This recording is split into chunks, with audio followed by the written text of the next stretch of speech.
नमस्कार दोस्तों, राधे राधे। मैं नीरज जंगवाल। यहाँ से मुझे अपना घर नजर आया। मैं एक बार आपको जूम करके दिखाता हूँ। देखिए सामने से हमारा घर देखिए। भक्ति के साथ में ज्ञान को हमेशा रखना चाहिए। आत्मा की जो भूख है वह भूख तो भागवत कथामृत से ही। हे नाथ नारायण वासुदेव। बंधन का कारण कोई है तो वो मन ही है। भाव से किया हुआ और भक्तिमय माहौल से मन को रमा देना ही भजन कहलाता है। ये सुख में 12 वर्ष तक माता के गर्भ को ही मंदिर बना दिया।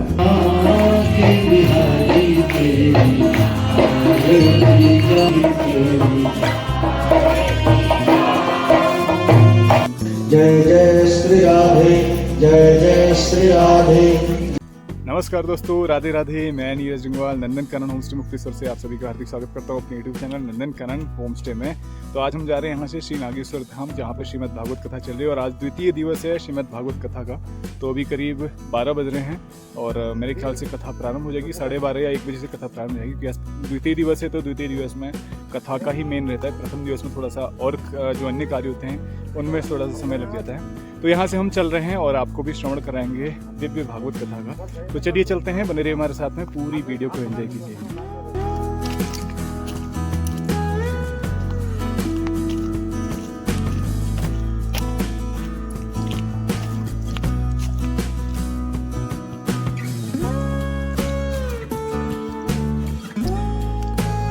ये हमारा जंगल है, आप देख सकते हैं यहाँ पे कितनी सुंदर मधुर मधुर आवाज़ आ रही है। बहुत सारे पंछियों की कितना मधुर संगीत से गा रहे हैं, इसलिए मैं बहुत स्लो बोल रहा हूँ यहाँ पे।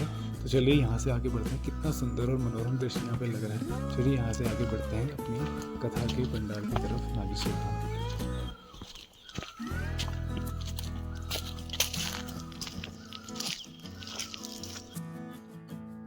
अभी हम लोग अपने रास्ते में और यहाँ से मुझे अपना घर नजर आ रहा है। मैं एक बार आपको जूम करके दिखाता हूँ। देखिए सामने से हमारा घर देखिए, बिल्कुल येलो हमारा होम स्टे दिख रहा है। पीछे हमारा घर भी दिख रहा है, ये देख सकते हैं कितना सुंदर लग रहा है यहाँ से। क्योंकि दूर से यहाँ से ऐसा नज़ारा बहुत रेयरली ऐसा था, क्योंकि हम लोग इस रास्ते में बहुत कम आते हैं।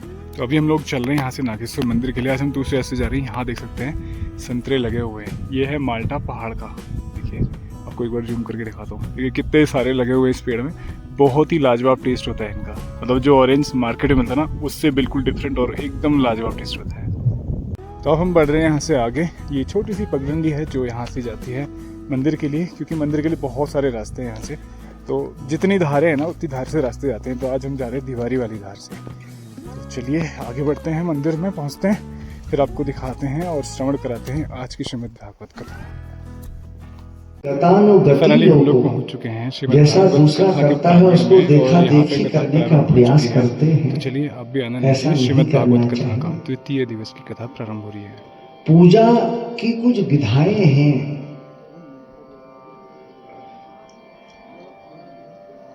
हम लोग गणेश पूजा करते हैं, पंचामृत बनाते हैं, दीपक जलाते हैं, शंख घंटी नाद करते हैं, देवता स्नान कराते हैं।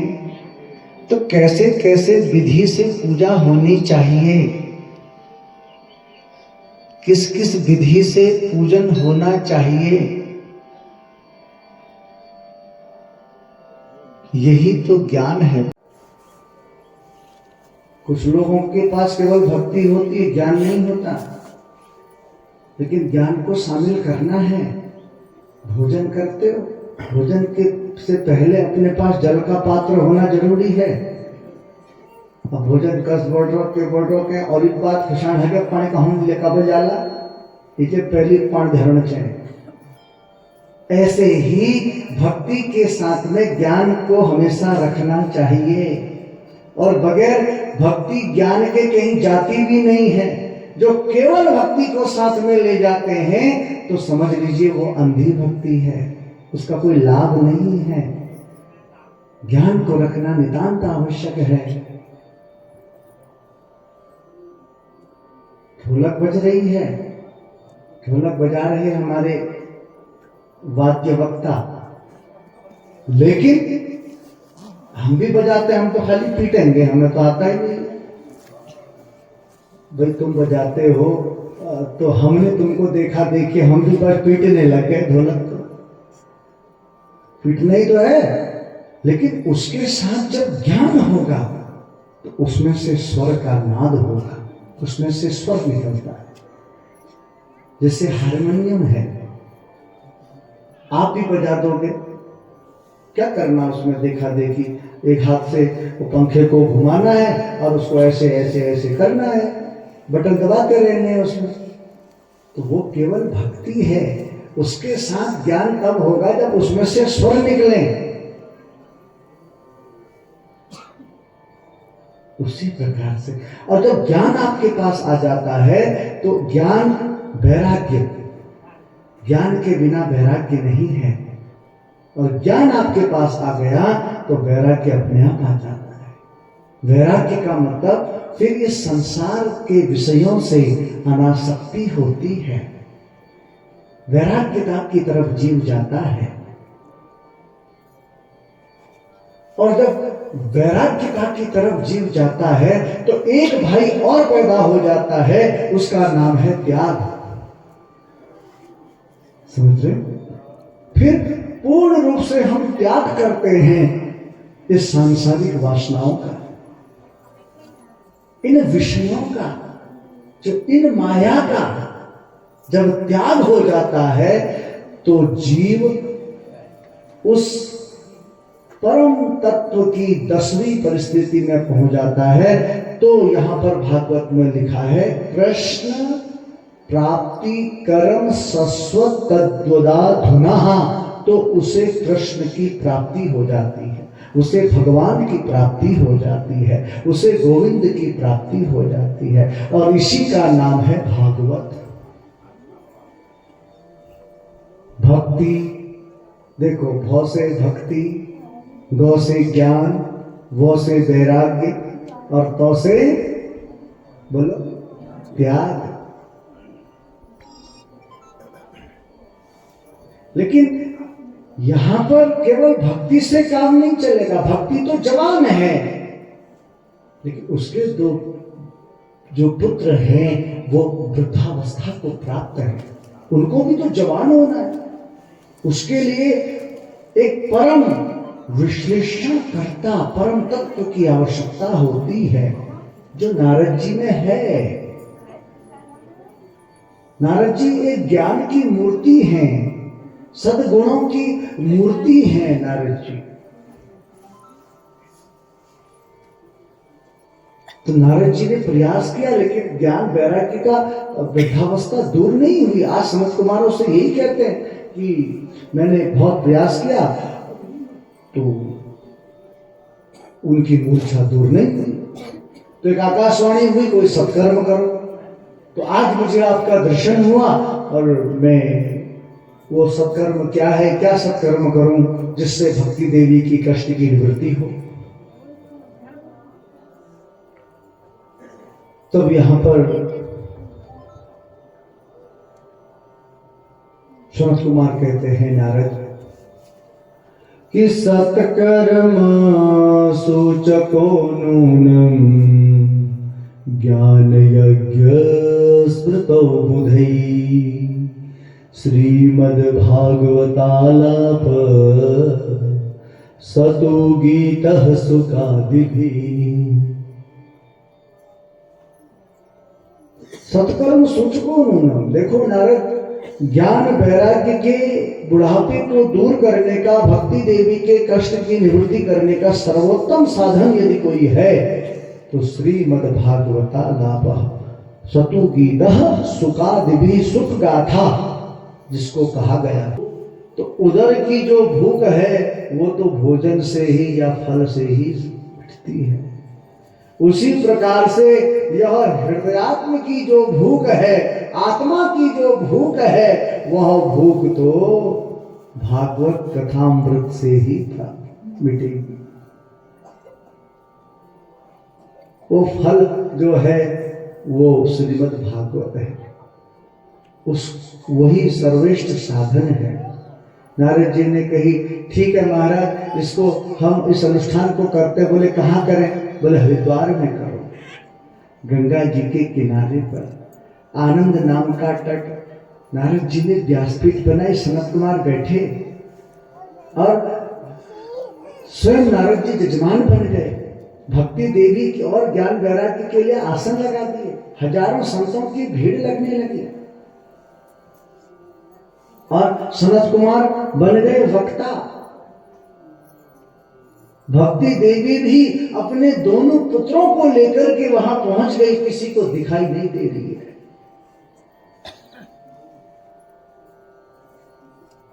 किसी को दिखाई नहीं दे रही भक्ति देवी।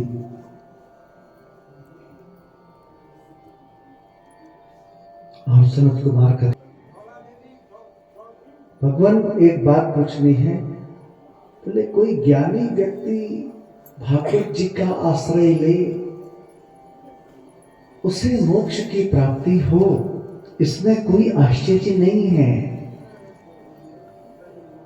कोई जिज्ञासु मुक्ति प्राप्त कर ले, कोई आश्चर्य नहीं है।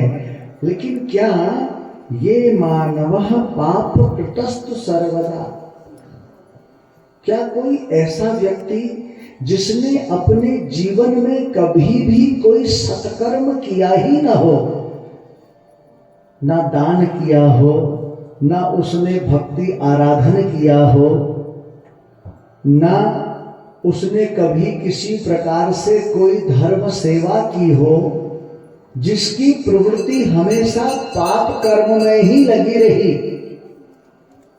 पाप कृतस्तु सर्वदा, जो हमेशा पाप कर्मों को ही करता रहा, और क्रोधाग्निदग्ध, जो क्रोधी स्वभाव और क्रोध रूपी अग्नि में, ईर्ष्या रूपी अग्नि में, पाप कर्म रूपी अग्नि में जो निरंतर जलता रहता हो,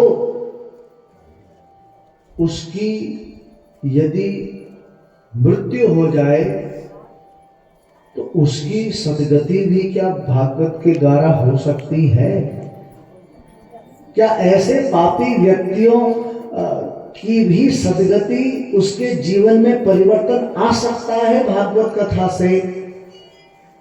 तब यहां पर सनत कुमार बड़ा सुंदर एक आख्यान देते। सनत कुमार कहते हैं, नारद,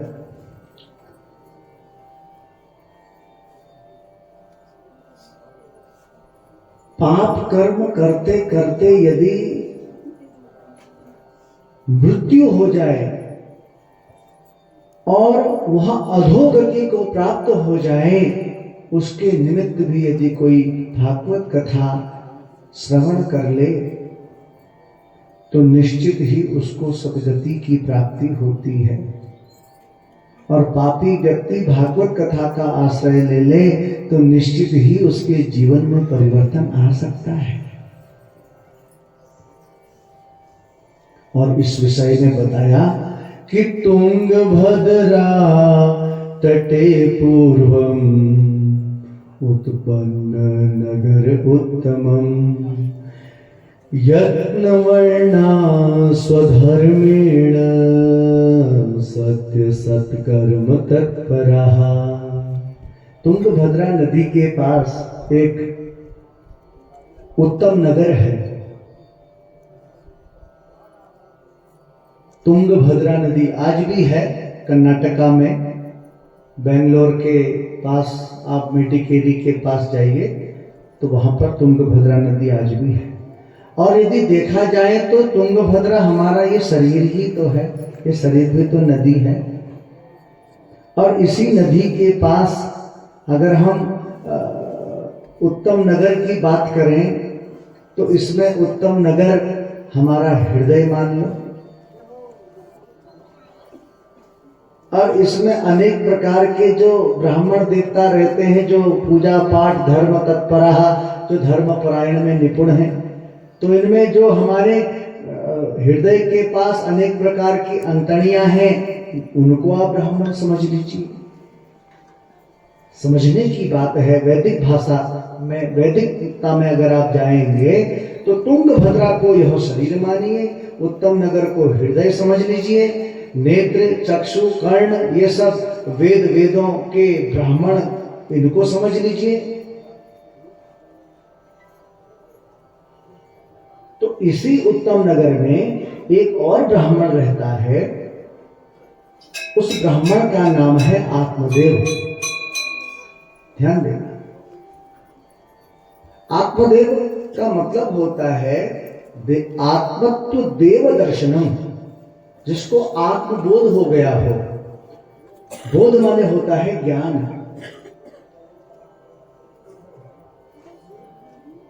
कल एक बात हमने कही कि स्वयं से स्वयं को पहचानना ही भागवत है। यथा नाम तथा गुणः। आत्मदेव तो आत्मबोध, उन्हें वो तो परम ज्ञानी है। प्रत्येक जीवात्मा में देव का दर्शन करते हैं। वसुधैव कुटुंबकम की भावना उनमें निहित है, लेकिन इनके विपरीत धुंधुली। धुंधुली का मतलब होता है कि प्रत्यक्ष दिखने वाली वस्तु हम देख नहीं पाते, अर्थात बाहर कुछ और भीतर कुछ और। बाहर से मकान बड़ा सुंदर है, चकाचक, बड़ी प्लेट इत्यादि सब लगी है बड़ा सुंदर। हम सोचते हैं यहां पर अंदर रहने वाला भी बड़ा सुंदर होगा, क्या ठाट बाट होंगे सब चीज, मतलब एवरीथिंग इज ए मेंटेन। बाहर से कुछ और, भीतर से कुछ और।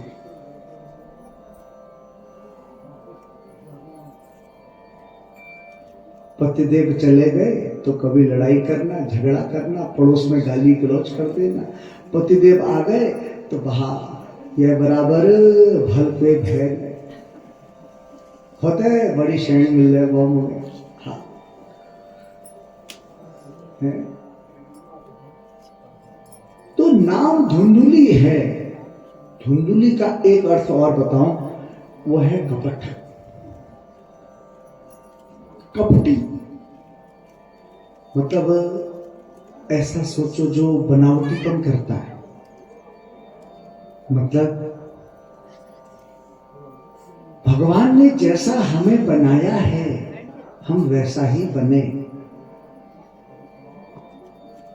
अब हम काले हैं, सांवले हैं, अब ब्यूटी पार्लर में जबे न फर्स्ट क्लास क्रीम पाउडर का गुरफना। अच्छा एक बात और बताओ, ब्यूटी पार्लर गए और बड़ा सुंदर सुंदर प्रकार से आपने श्रृंगार किया, जो गालों में, चेहरे में फोड़ा फुंसी इत्यादि है सब ढका दिया, पर्दा लगा दिया, वास्तविकता को बनावटीपन से छुपा दिया। अब आप ब्यूटी पार्लर से बाहर निकल रहे, मले बटी देवागो फिर के गल्ला बोले जय श्री कृष्ण, जय श्री कृष्ण। फिर तो वही वास्तविक स्वरूप में आ जाओगे।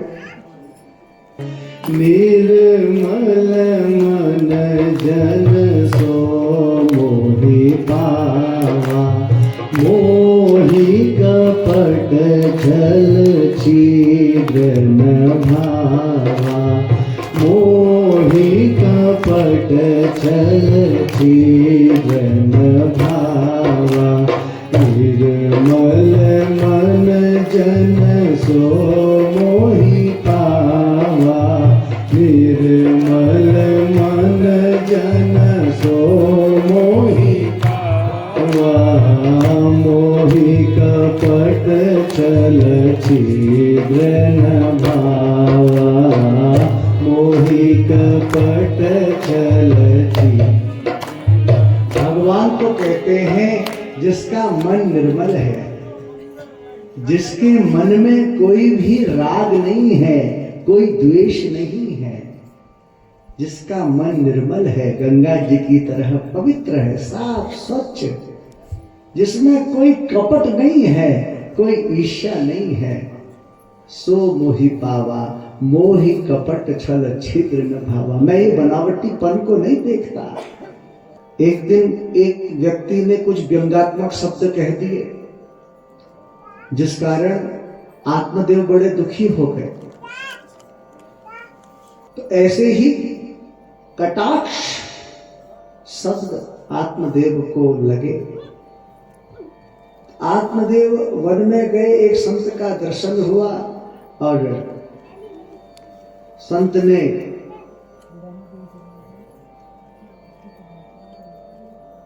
आत्मदेव से पूछा, तो आत्मदेव ने कही कि हमने सुना है कि संतों का वचन कभी मिथ्या नहीं जाता प्रभु, एक पुत्र की प्राप्ति हमें होनी चाहिए।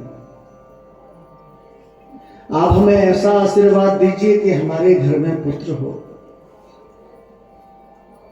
तो संत समझाते हैं, संत ज्ञान देते हैं, क्योंकि वो संत है, उसने सभी प्रकार की सांसारिक कामनाओं को, संसार को देखा है और देखने के बाद अनुभव किया, अनुभव करने के बाद उसने इन सांसारिक कामनाओं का, सांसारिक वासनाओं का त्याग कर दिया, तो संत कहलाया। तब कहते हैं संत मुंचा ज्ञान प्रजारूपम बलिष्ठा कर्मणो गति, कि तुम्हारे मन में ये संसार के प्रति जो एक कामना है, अर्थात पुत्र प्राप्ति की जो कामना है, ये केवल मिथ्या है, ये असत्य है, ये एक अज्ञान है।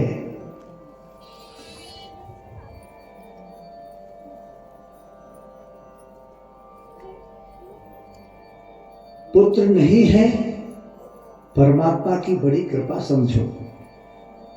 पुत्र है तो वो भी परमात्मा की कृपा समझो।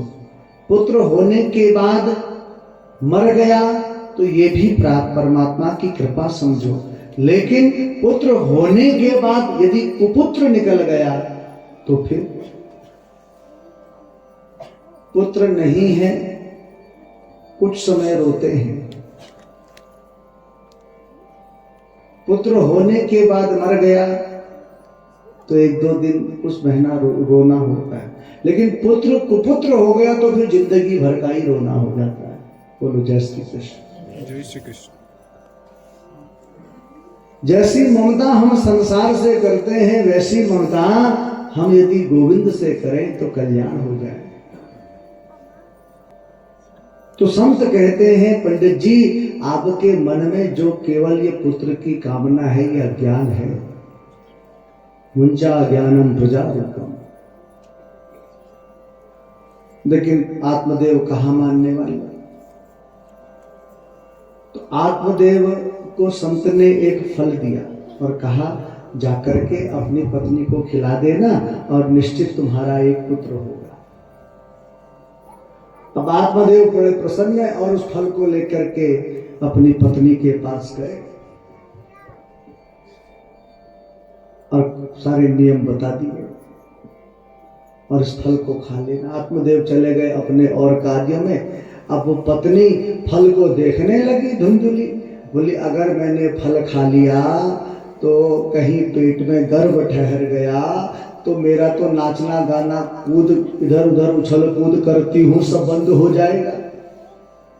खूब दिन में चटर पुटर खाती रहती हूँ, ये भी बंद हो जाएगा।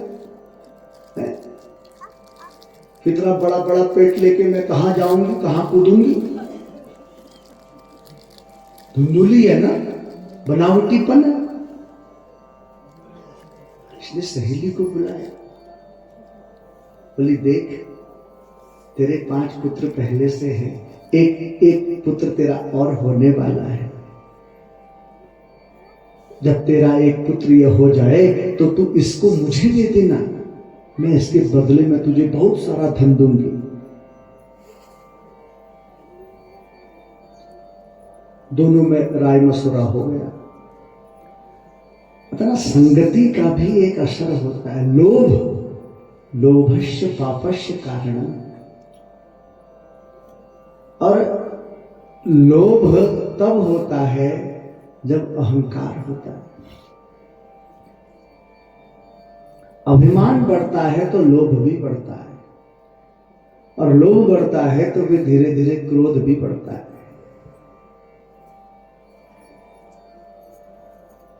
अब दोनों सहेलियों में राय मशवरा हो गया।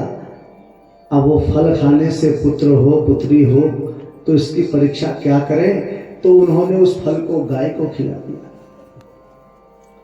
समय व्यतीत हुआ तो धुंधुली की जो सहेली है उसने एक सुंदर बालक को जन्म दिया और वो बालक को लेकर के धुंधुली के पास आ गया।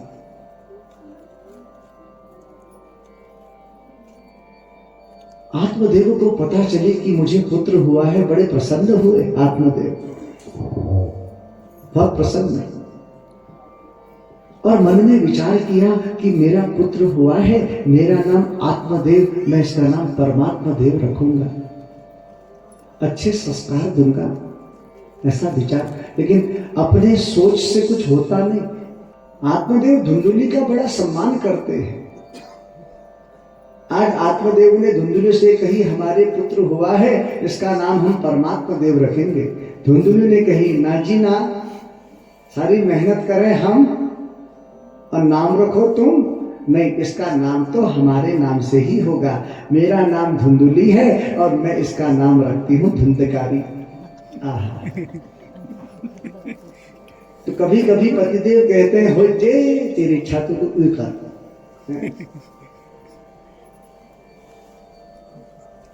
तो नाम पड़ गया धुंधकारी। तो गाय के उदर से जिस बालक ने जन्म लिया उसमें तो ऑटोमेटिकली ही गर्भस्थ संस्कार पड़ गए ना, पड़े कि नहीं? क्योंकि गाय सतत्वता का प्रतीक है। कान गाय के जैसे होने के कारण उसका नाम गोकर्ण पड़ा।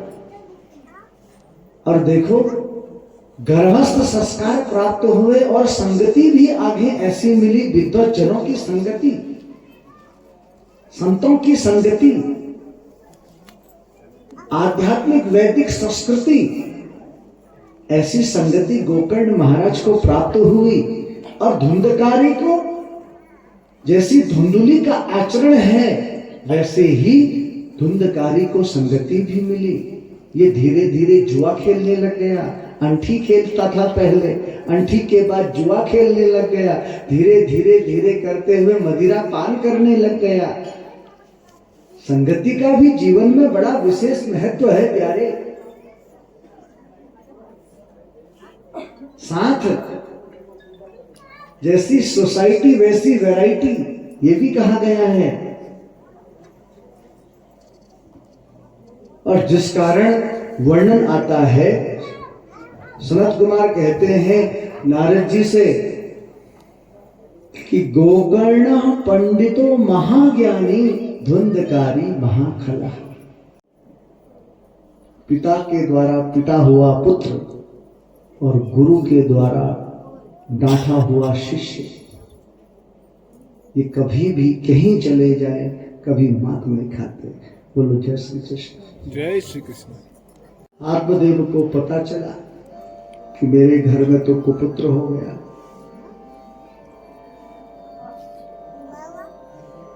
मेरे घर में तो कुपुत्र हो गया।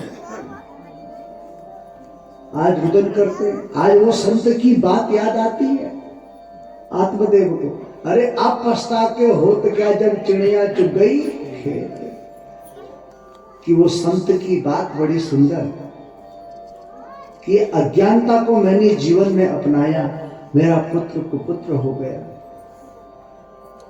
मैं समय से ध्यान नहीं दे पाया अपने बालक पर। सुधरने की बिगड़ने की एक उम्र होती है। शास्त्र कहते हैं कि लाड येति 5 वर्षाणि ताड़ येति 10 वर्षाणि चौ 5-10 वर्षाणि पुत्र मित्रम गुणम दोषम आचरेत प्राप्ते 100 वर्षे पुत्र मित्रम समाचरेत। 5 वर्ष तक अपने बालक हो चाहे बालिका हो उसे खूब लाड करना चाहिए। ताड़ येति 10 वर्षाणि चौ, और 10 वर्ष 5 वर्ष से 10 वर्ष तक उसको सही गलत की शिक्षा दो। शिक्षा। और 5-10 वर्षाणि पुत्र मित्रम गुणम दोषम। अब 10 वर्ष से 15 वर्ष की आयु तक उसके दोस्तों पे नजर रखो कि उसके मित्र कैसे हैं। सोसाइटी का जीवन में बहुत महत्व है। और प्राप्ते 16 वर्षे पुत्र मित्रम समाचरित, और जहां से 16वां साल बालक बालिका को लग जावे तो उसके साथ दोस्तों का जैसा व्यवहार करो। प्राप्ते 16 वर्षे पुत्र मित्रम समाचरित। आज यही बात आत्मदेव को चुभ रही, किलानी हो रही, रुदन करते हैं आत्मदेव। इतने में देखा गोकर्ण महाराज आते हैं, और गोकर्ण महाराज ने अपने पिता आत्मदेव को प्रणाम किया। आत्मदेव से पूछा, पिताजी आप क्यों रुदन कर रहे, क्या दुख है? तब आत्मदेव कहते हैं, पुत्र मैं घर में रहूं तो कैसे रहूं, मेरे पुत्र ने घर को नर्क बना दिया, स्वर्ग जैसा मेरा घर, जहां तहां बोतलें ही बोतलें पड़ी हैं। उस घर में रहूं तो कैसे रहूं, वहां तो नर्क बन गया, और वन में रहूं तो कैसे रहूं, मेरे मन में इतनी विरक्ति नहीं है। हे पुत्र तुम ही मेरा मार्गदर्शन करो। तब गोकर्ण महाराज यहाँ पर आत्मदेव को बड़ा सुंदर उपदेश देते हैं।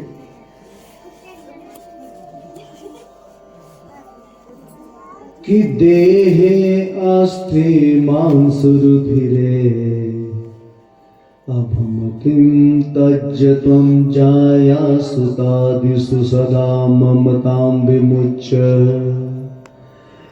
कि पश्यामि सम जगदिदं क्षणभङ्गनिष्ठं वैराग्यगरागरसितो भव भक्तिनिष्ठः। कि हे पिताजी सबसे पहले देह अभिमान को हम त्यागें। देहे अस्थि मांस रुधिरे अभिमतिं तज्य त्वं जाया सुतादिषु। जाया माने पत्नी, सुता माने पुत्र। ध्यान देना, देह अभिमान को हम त्यागें, मैं शरीर हूं ऐसा मानना छोड़ें। इस शरीर को आप पंडित जी बोलो, ज्ञानी बोलो, संत बोलो, इस शरीर को, शरीर की केवल 3 गति होती है। जला दोगे तो राख, फेंक दोगे तो गीदड़ कौवे खा लेंगे, जमीन में गाड़ दोगे तो छोटे छोटे कीट खा लेंगे, बस। इसलिए जिसको तुमने अपना माना है वो केवल तुम्हारा वहम है। समाज में प्रतिष्ठा पाने के लिए सुंदर मकान बनाना भी धर्म है। पति पत्नी बच्चों से प्रेम करना भी एक धर्म है। एक दुकान पर बैठ कर के 8 घंटे मेहनत करके धन कमाना भी धर्म है, और उस धन को आप अपने पत्नी बच्चों पर, परिवार पर खर्च करते हो, वो भी धर्म है। लेकिन अपनी पत्नी अपने बच्चों के बगैर मैं रह नहीं सकता, ऐसा सोच कर के चिंतन करना अधर्म है। मन एवं मनुष्याणाम कारण बंध मोक्ष योग। बंधन का कारण कोई है तो वो मन ही है। आप अपने मन को विषयों से अनासक्त बनाओ। शरीर का धन है, शरीर की पत्नी है, शरीर के बच्चे हैं, शरीर का मकान है, शरीर का सब कुछ है, लेकिन आत्मा का संबंध तो केवल और केवल गोविंद से है। गोकर्ण महाराज कहते हैं, आप कहते हैं वन में चला जाऊं। अरे आपको आत्मबोध यदि हो गया, मरने का मतलब मुक्ति नहीं, जीते जी जिसको आत्मीय ज्ञान हो गया तो समझ लीजिए वो जीते जी मुक्त हो गया।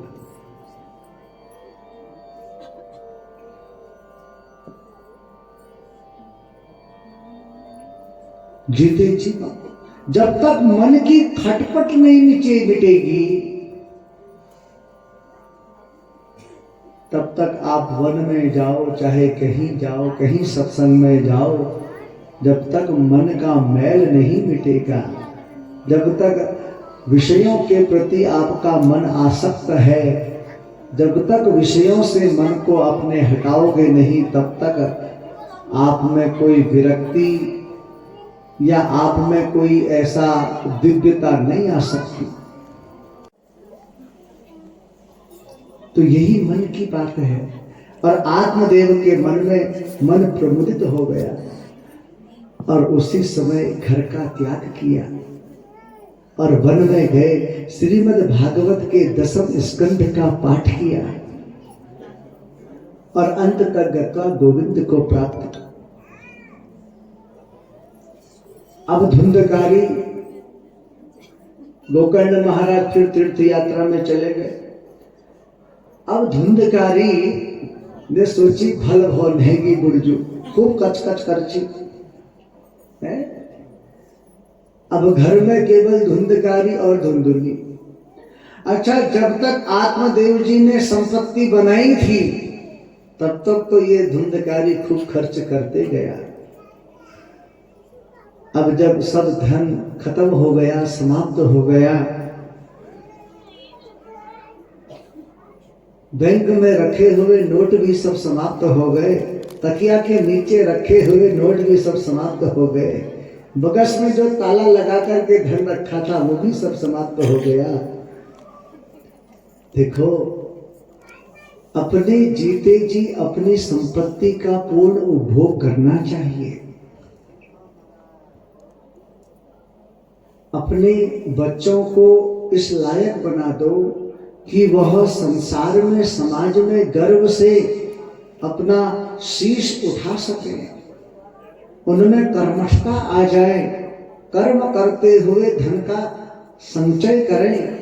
इस लायक उन्हें बनाने का कर्तव्य माता पिता का है। लेकिन हम अपने बच्चों के लिए जोड़ते जाएं, जोड़ते जाएं, जोड़ते जाएं और उस संपत्ति का हम भी उपभोग नहीं कर पाए तो बच्चे अकर्मण्यता को प्राप्त हो जाते हैं। किला करनो हो काम बजूल मस्त जोड़ रखो।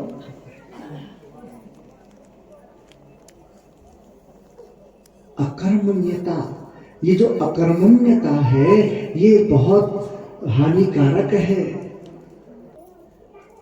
अब आत्मदेव तो चले गए, जितना धन था सब खत्म हो गया। अब ये धुंधकारी ने घर के बर्तन बेचने शुरू किए।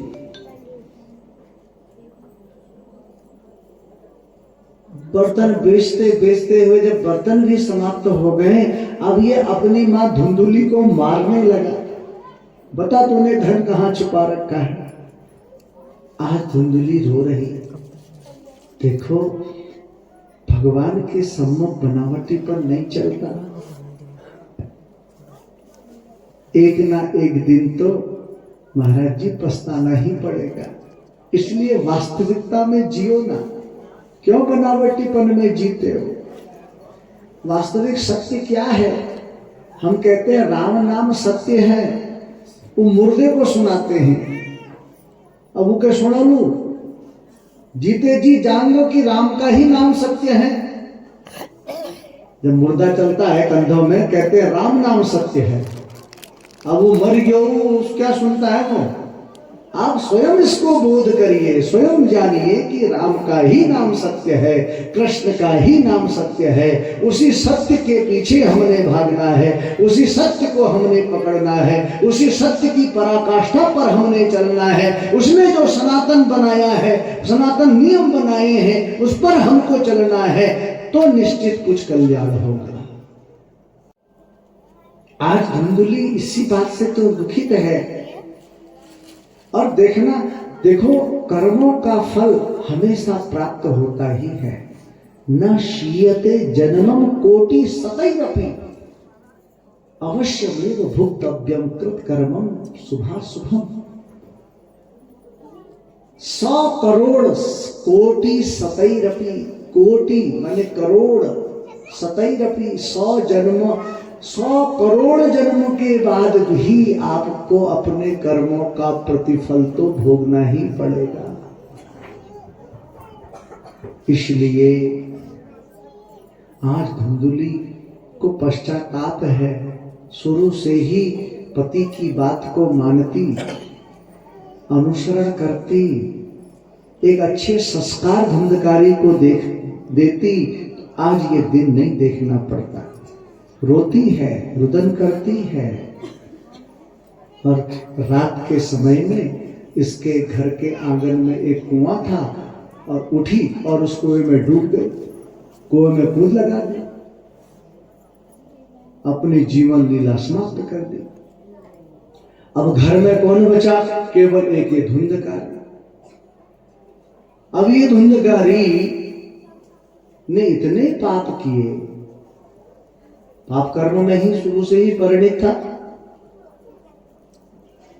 पिता को कोई सुख दिया नहीं इसने, समाज को कोई सुख दिया नहीं, हमेशा व्यसनों में ही रहा। अब इसके मन में भाव आया कि अब तो मेरा साम्राज्य है, अब तो मैं ही हूं अकेला। अब धीरे धीरे धीरे करते हुए चोरी करने लगा। अब ये व्यसन युक्त हो गया, इसको लत लग गई, हैबिट हो गई, तो ये चोरी करने लगा। इसने 5-5 वेश्याओं को अपने घर में रख दिया। राजा के यहाँ चोरी करने के लिए गया, खूब सारा माल लेके आया, बहुत धन लेके आया। ये वेश्या कौन है? वेश्या का तो केवल धन के प्रति ही आसक्ति है।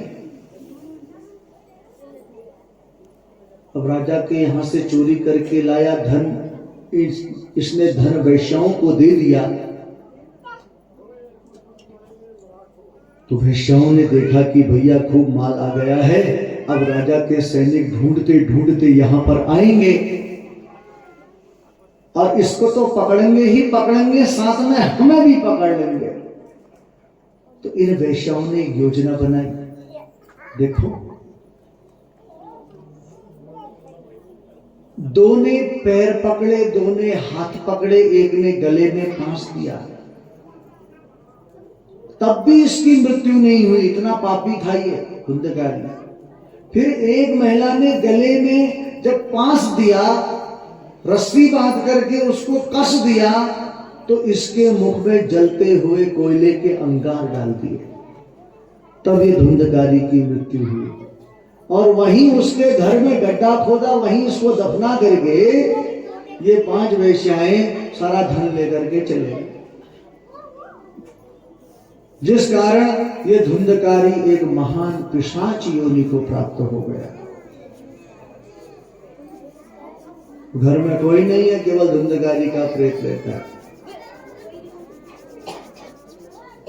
सूत जी सौनक ऋषियों से कह रहे और सनत कुमार नारद जी से कहते हैं कि कुछ समय के बाद गोकर्ण महाराज का आगमन होता है। रात का समय है और गोकर्ण महाराज बैठ गए अपने घर के पास और भगवान का ध्यान करने लगे। देखो कितनी सुंदर बात है। या निशाम सर्वभूतानां तस्याम जागृति संयमी। जिस समय सारी दुनिया सोती है उस समय संयमी पुरुष भगवान का भजन करते हैं। भजन किसको कहा जाता है? समझ रहे हैं? भजन भाव भक्ति मन रमयेति, सब भजन भाव से किया हुआ और भक्तिमय माहौल से मन को रमा देना ही भजन कहलाता है। ऐसी गोकर्ण महाराज भजन करने बैठे तो बड़ी बड़ी छाया सामने आ गई। कभी भालू की आवाज, कभी शेर की आवाज, कभी श्वान की आवाज। तो गोकर्ण महाराज ने हाथ में जल लिया और उस छाया के ऊपर फेंका। प्रेत का कोई शरीर नहीं होता,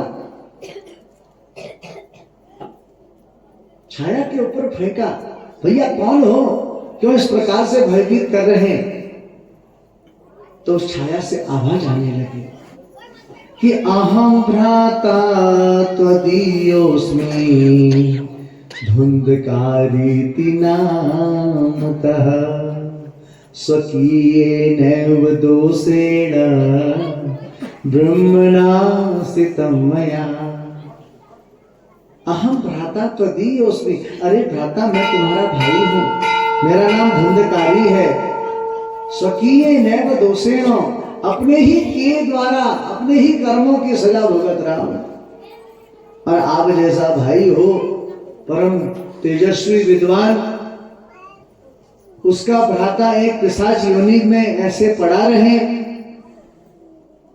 तो गोकर्ण महाराज कहते तुम्हारी मृत्यु का समाचार तो हमने सोच लिया, सुन लिया था, और हमने तो तुम्हारे निमित्त श्राद्ध भी कर दिया। बोले महाराज हमारे कर्म ऐसे निकृष्ट हैं, हमारे 1000 बार ही श्राद्ध करोगे तब भी हमारी मुक्ति संभव नहीं है, कोई और उपाय करो। तब गोकर्ण महाराज ने सूर्य देवता से पूछा और सूर्य देव ने श्रीमद् भागवत कथा के लिए कहा। तो गोकर्ण महाराज ने भागवत जी की कथा की, और किस जगह की, एक जगह बांस का पेड़ था, बांस का जंगल, हरे बांस का जंगल, और उसी बांस के जंगल के पास 7 ग्रंथि युक्त एक बांस का पेड़ था। वो धुंधकारी का प्रेत वहां आकर के बैठ गया। पहले दिन की कथा ने विराम लिया तो पहली ग्रंथि चटक गई, टूट गई। ऐसे ही पहले दिन, दूसरे दिन, तीसरे दिन, 7वें दिन की ग्रंथि जब कथा ने विराम लिया तो वो बांस का पेड़ पूर्ण रूप से फट गया, और उसमें जो धुंधकारी का प्रेत बैठा था वो श्वेत रूप धारण किया, श्वेत वस्त्र उसने धारण किए और बड़ा सुंदर मनोहारी रूप धारण किया, देव पार्षद बन गया। और देखा स्वर्ग से विमान आ रहा धुंधकारी को लेने के लिए, और अब गोकर्ण महाराज के पास पहुंचा, प्रणाम किया कि धन्य है यह भागवत जी की कथा जो प्रेत पीड़ा को निवारण करती है। इस भागवत जी की कथा प्रभाव से कृष्ण लोक फलप्रद है। गोकर्ण महाराज ने धुंधकारी के प्रेत के निमित्त कथा की है, और देखो प्रेत योनि से, पिशाच योनि से मुक्त होकर के धुंधकारी का वह प्रेत एक देव रूप में परिवर्तित हो गया और कृष्ण लोक फलप्रद कृष्ण लोक को गया। गोविंद हरे मुरारी हे नाथ नारायण वासुदेव, श्री कृष्ण गोविंद हरे मुरारी हे नाथ नारायण वासुदेव, हे नाथ नारायण वासुदेव, हे नाथ नारायण वासुदेव, हे नाथ नारायण वासुदेव, हे गोविंद हरे मुरारी हे नाथ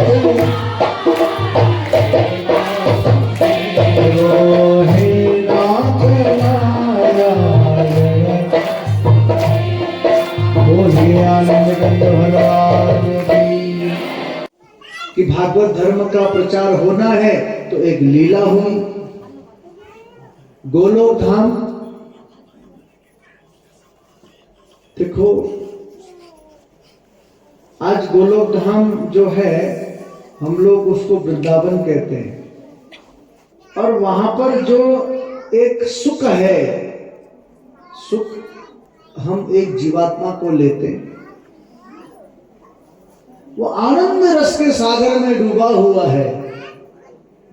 जो असल में है मस्ती में डूबे उन्हें क्या परवाह जिंदगी की। हाँ?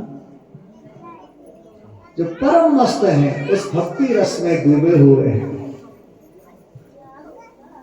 जो प्रेम रूप में आनंद, जो प्रेम रस की प्राप्ति कर चुके हैं, उस प्रेम में डूब चुके हैं, उस आनंदमय सागर में जो पूर्ण रूप से समाहित हो चुके हैं, उन्हें क्या परवाह जिंदगी की। उन्हें क्या मतलब संसार से, वो संसार से परे हो गए हैं। तो इस संसार से परे होने के लिए तो पहले आपको प्रेम नगर जाना पड़ेगा। तो वो तोते के बच्चे ने सुन लिया, उसको हृदयांगम कर लिया, उस प्रेम शास्त्र को अपने हृदय में बसा लिया, जिस कारण वह सुख व्यास जी की पत्नी के गर्भ में प्रविष्ट हुआ और 12 वर्ष तक व्यास जी की पत्नी के गर्भ में ही वह सुख रहा। गर्भ को ही मंदिर बना दिया उस सुख ने 12 वर्ष तक। और हमारा शास्त्र कहता है गर्भवासम समम दुखम न भूतो न भविष्यति। जितना दुख जीव को गर्भ में होता है प्यारे, उतना दुख कहीं नहीं होता। ये सुख ने 12 वर्ष तक माता के गर्भ को ही मंदिर बना दिया। व्यास पत्नी बोली, महाराज हमारे गर्भ से बड़े बड़े वेद मंत्रों की आवाज आती है। व्यास जी ने कही कि कोई विद्वान पुत्र होगा। पत्नी कहने लगी तकलीफ होती है, इससे कहो ना बाहर आ जाए। तब व्यास जी ने पुत्र से कहा, पुत्र तुम बाहर आ जाओ, तुम्हारी माता को तकलीफ होती है। भीतर से आवाज आती है, नहीं मैं अगर बाहर आया तो ये वैष्णवी माया मुझे पकड़ लेगी। भगवान नारायण ने स्वयं कही कि माया का कोई प्रभाव तुम पर नहीं होगा। तो 12 वर्ष के बाद वह सुख माता के गर्भ से बाहर आए और बाहर आते ही व्यास जी को और अपनी माता को प्रणाम किया और सीधे वन की ओर चले गए। और इन्हीं का नाम पड़ा सुखदेव। बोले सुखदेव महाराज की जय। और सुखदेव परम संत हैं और संतों की सन्निधि जीवन में परिवर्तन ला देती है। कि सवै पुंसां परो धर्मो यतो भक्तिर्धोक्षजे अहेतुक्य प्रतिहता ययात्मा संप्रसीदति। कि संतों की सन्निधि जीवन में परिवर्तन ला देती है। और सुखदेव परम संत हैं। जैसे ही माता पिता को प्रणाम किया सुखदेव महाराज ने और वन की ओर दौड़ लगा दी। 4 अंगुल की कोपीन भी नहीं है। और जैसे ही वन की ओर दौड़ लगा दी, क्योंकि आनंद रस की प्राप्ति हो गई ना, अब मन तो रमण रहा है गोविंद को प्राप्त करने के लिए। हृदय मन चक्षु वाणी नेत्र प्रत्येक इंद्रिय में सब गोविंद समाया है। कहा गया ना कि जिसकी नजरों में है श्याम प्यारे, वो नजर फिर तरसती नहीं है। हाँ, जिसकी नजरों में मोहन समाए, वो नजर फिर तरसती नहीं। तो ऐसे ही सुखदेव जी। और सुखदेव जी जैसे ही वन को जा रहे, व्यास जी अपने पुत्र के पीछे दौड़ लगा रहे और हाँ पुत्र करके रोक रहे अपने पुत्र को। तो भागवत जी में लिखा है एक श्लोक, जहां पर व्यास जी ने स्वयं अपने पुत्र की वंदना की है कि यं प्रवजन्तमनुपेतमपेत कृत्य द्वैपायनो विरह कातर आजुहाव पुत्रेति तन्मयतया तरवोभिनिदोस्तं सर्वभूत हृदयं मुनिमानतोस्मि। पुत्रेति तन्मयतया, अरे पुत्र रुक जा भैया, अरे पुत्र रुक जा, अरे पुत्र रुक जा। तुम कहते ना रुक जा भैया, अरे अब तो रुक जा, अरे अब तो रुक जा। लेकिन कहाँ रुकने वाले सुखदेव जी, वो तो चलते चलते। एक बार कुछ जल में कुछ स्त्रियां स्नान कर रही और सुखदेव जी उनके सामने से चले गए।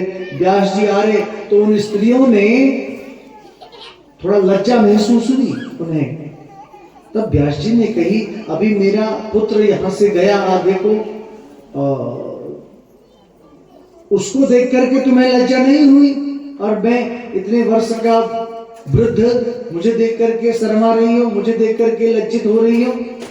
तब उन स्त्रियों ने बड़ा सुंदर जवाब दिया। बोले महाराज, आप संसार में रहते हैं, आपका पुत्र तो संसार से परे है, वो समझता ही नहीं स्त्री पुरुष के भेद को। उसके हृदय में, उसके मन में तो सब एक रूप है। तो ऐसे परम सुखदेव जी हैं और ध्यानस्थ हो गए। अब व्यास जी ने जो यह भागवत लिखा, 4 श्लोक नारद जी से प्राप्त हुए व्यास जी को। व्यास जी ने 4 वेद बनाए, उन 4 वेदों से 17 पुराण बनाए, विष्णु पुराण श्रेष्ठ। लेकिन मन को संतोष नहीं मिला। फिर श्रीमद् भागवत पुराण की रचना की व्यास जी ने, तो 18 पुराण हुए। तो यह 18 पुराण में से श्रीमद् भागवत श्रेष्ठ पुराण बताया गया। और श्रीमद् भागवत पुराण की कथा सबसे पहले व्यास जी ने सुखदेव जी को दी, और सुखदेव जी की भी पहले परीक्षा ली गई। ऐसे नहीं, भागवत को श्रवण का अधिकारी बताया ना कि निर्मत्सर होना चाहिए, जिसने काम और क्रोध दोनों को जीता हो, विजय प्राप्त की हो। जनक जी, महाराज जनक से सुखदेव जी की परीक्षा हुई, और जब जनक जी ने पूरे संसार में कहा कि सुखदेव ऐसा संत है जिसने काम क्रोध दोनों पर विजय प्राप्त की है, तब व्यास जी ने सबसे पहले सुखदेव महाराज को 4 अंगुल की कॉपी पहनाई, वो भी केले के छिलके की, क्योंकि भागवत जी की कथा को कोई दिगंबर नहीं कर सकता। और भागवत को श्रवण करके सुखदेव जी गदगद हो गए और समाधिस्थ हो गए। सूत जी कहते हैं कि जब राजर्षि परीक्षित की सभा में कोई निर्णय नहीं कर पाया, तब सुखदेव जी ने ऐसी भागवत जी की कथा श्रवण कराई कि परीक्षित के लिए स्वयं विष्णु लोक से विमान आया। चाहिए ये ईर्ष्या कैसा है स्वभाव? ईर्ष्यालु स्वभाव होता है दीमक के जैसा। जैसे दीमक किसी लकड़ी में लग जाती है तो वह लकड़ी को धीरे धीरे धीरे धीरे धीरे करके खोखला कर देती है, वैसी ही ईर्ष्यालु प्रवृत्ति का जो व्यक्ति होता है वो धीरे धीरे खोखला हो जाता है। उसमें ना ताकत रहती है, ना विवेक रहता है, ना उसमें ज्ञान रहता है। इसलिए ईर्ष्या का त्याग करना चाहिए।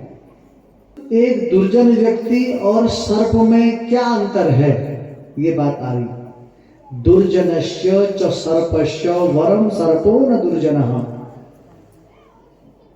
एक सर्प, एक सांप और एक दुर्जन व्यक्ति में यह अंतर है कि सांप तभी डंक मारता है, तभी डंक देगा जब उसकी जान को खतरा होता है। होता है कि ऐसा ही तो है कुछ। सर्प तभी डंक देता है जब जान को खतरा होता है, लेकिन दुर्जन व्यक्ति पग पग पर हानि पहुंचाने की कोशिश करता है। यह अंतर है सर्प और दुर्जन। इसलिए दुर्जन व्यक्ति का साथ कभी नहीं करना चाहिए। अश्वत्थामा में दुर्जन की प्रवृत्ति आ गई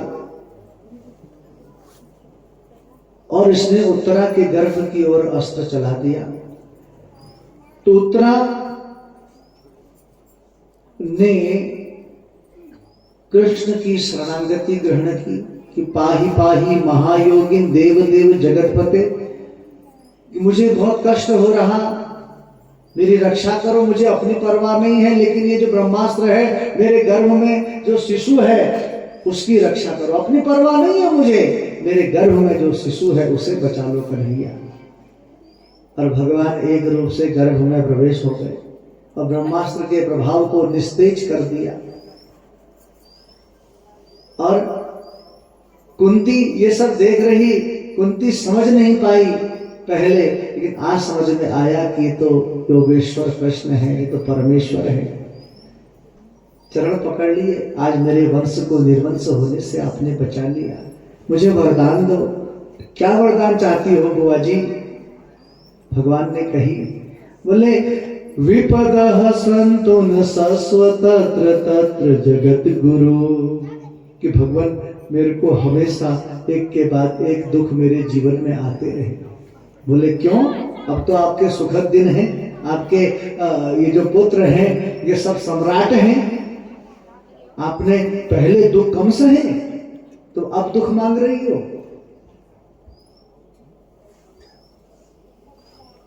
दुख में सुमिरन सब करें, सुख में करे न कोई। अरे जो सुख में सुमिरन करे तो दुख काहे का होए। दुख में तो भगवान की याद सताती है, सुख में तो याद सताती नहीं। अगर मैं सुखी सुख प्राप्त कर लूंगी गोविंद तो तुम्हारी विस्मृति हो जाएगी। इसलिए एक दुख मेरे जीवन में आए, मैं तुम्हारा नाम ले लूं, तुम मुझे दर्शन दे दोगे। फिर दूसरा दुख आएगा, मैं पुनः तुम्हारा नाम ले लूंगी। इसलिए चाहती हूं कि मेरे जीवन में दुख पे दुख आते रहे। शास्त्र भी कहता है कि विपदो नैव विपदः संपदो नैव संपदः विपदो नारायण स्मृति संपदो नारायण स्मृति। विपदो नारायणम विस्मृति। विपत्ति यदि कोई है तो वो नारायण की विस्मृति है। नारायण के नाम को भूल जाना सबसे बड़ी विपत्ति है, और नारायण का नाम सदा याद रहे ये सबसे बड़ी संपत्ति है। बोलो जय श्री कृष्ण। धीरे धीरे समय व्यतीत हुआ। आज हस्तिनापुर में जिस जीव की रक्षा उत्तरा के गर्भ में भगवान ने की, उसने आज हस्तिनापुर में जन्म ले लिया। और देखो ऐसा विचित्र बालक है, जन्म लेते ही पालकी मार के बैठ गया। और पालकी मार के बैठ गया, लाखों की भीड़ है। नारद जी भी उस सभा में आए हैं। युधिष्ठिर जी नारद जी से कह रहे कि देखो ऐसा विचित्र बालक जन्म लेते ही पालकी मार के बैठ गया, न कुछ कह रहा और सबको देख रहा, ये किसको ढूंढ रहा। तब नारद जी कहते हैं देखो ये इस संपूर्ण भीड़ में उस व्यक्ति को ढूंढ रहा जिसने गर्भ में इसकी प्राणों की रक्षा की। वो इस भीड़ में कहां खो गया। और उस भीड़ में प्रत्येक व्यक्ति की परीक्षा ले रहा, कहीं ये वो तो नहीं, कहीं ये वो तो नहीं, कहीं ये वो तो नहीं। और परीक्षा लेने के कारण उस बालक का नाम रख दिया परीक्षित।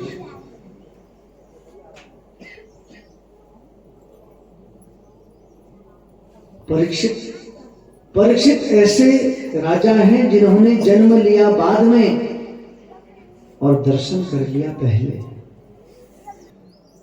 और इस लोक में परीक्षित के नाम से विख्यात हुए। द्वारिका समाचार पहुंचा, भगवान आए और भगवान को देखते ही यह बालक खिलखिला के हंसने लगा। धीरे धीरे समय व्यतीत हुआ।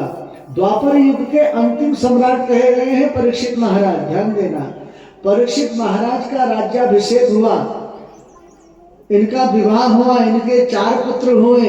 इनके सबसे बड़े पुत्र का नाम हुआ जन्मेजय।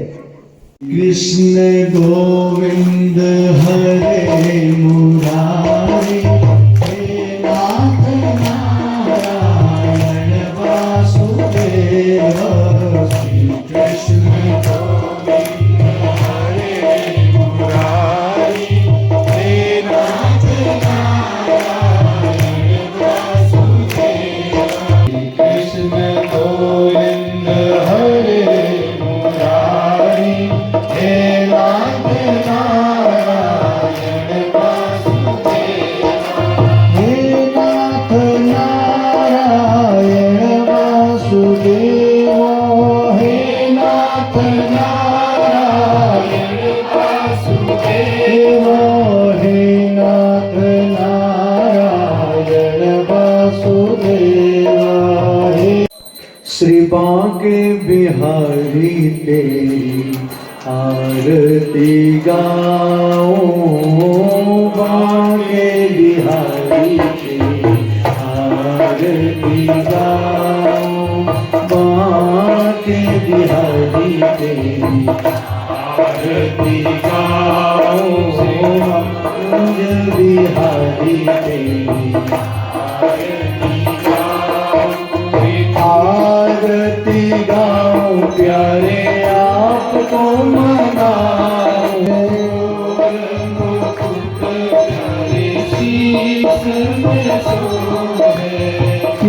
प्यारी बंसी मेरो मन मोहे भाग्य बिहारी तेरी आरती गाऊं भाग्य बिहारी तेरी आरती गाऊं चरणों से निकली गंगा प्यारी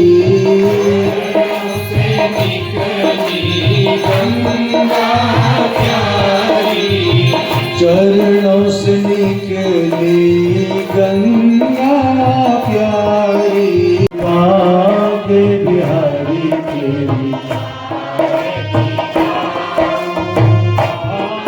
बिहारी तेरी आरती गाऊं। तो आरती पूर्ण होने के पश्चात में जो आरती की थाल है ये सभी लोगों के बीच में ले जाई जाती है और सभी लोग इससे आरती लेते हैं। ये परंपरा यहाँ पे हमेशा से चली आ रही है। जय जय श्री राधे जय जय श्री राधे जय जय श्री राधे श्याम।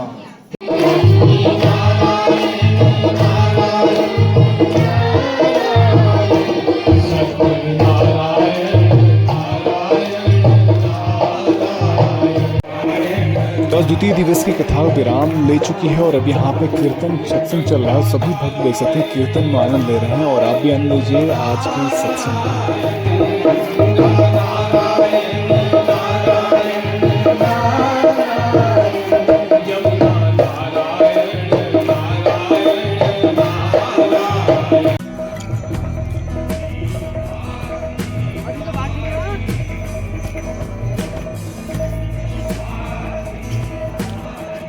तो आज की द्वितीय दिवस की कथा को यहीं पे विराम देते हैं और हम यहाँ से वापस जा रहे हैं घर के लिए।